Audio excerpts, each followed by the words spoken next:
السلام علیکم ورحمۃ اللہ وبرکاتہ۔ حضرت علی رضی اللہ تعالی عنہ کا فرمان ہے کہ علم تمہیں راہ دکھاتا ہے اور عمل تمہیں مقصد تک پہنچا دیتا ہے، تو اس لیے زندگی میں علم اور عمل دونوں ہی ضروری ہیں۔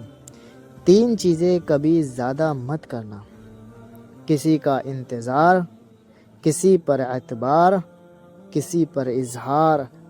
زیادہ مت کرنا، کامیاب رہو گے۔ ہمارا تعلق ایسے منافق معاشرے سے ہے جہاں اختلاف رکھو تو بدتمیزی، سچ بولو تو بے ادبی، چپ رہو تو منافقت، اور اگر حقائق بتا دو تو ناراضگی۔ اگر آپ یہ سیکھ جائیں گے زندگی میں کیا نظر انداز کرنا ہے تو آپ کی زندگی خوبصورت بن جائے گی۔ دعا کے 3 پہلو ہوتے ہیں، کیا؟ یا تو وہ قبول ہو جاتی ہے، یا پھر آخرت کے لیے ذخیرہ کر لی جاتی ہے، یا مصیبت کو ٹال دیتی ہے لیکن فرمایا رد نہیں ہوتی۔ بہترین صبر وہ ہے، فرمان ہے کہ بہترین صبر وہ ہے جس میں لوگوں سے شکایت نہیں کی جاتی۔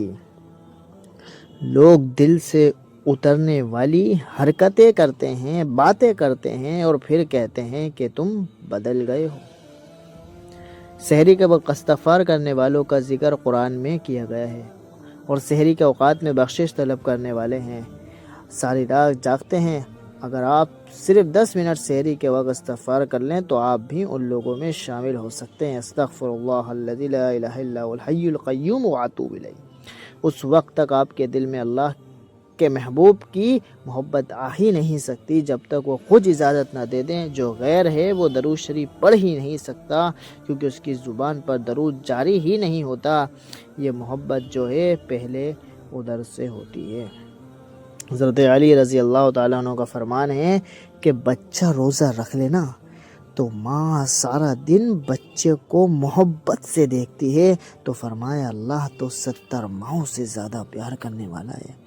ان رحمت اللہ قریب من المحسنین کے فرمان ہے خدا کا کہ یقیناً اللہ کی رحمت نیک لوگوں سے قریب ہے۔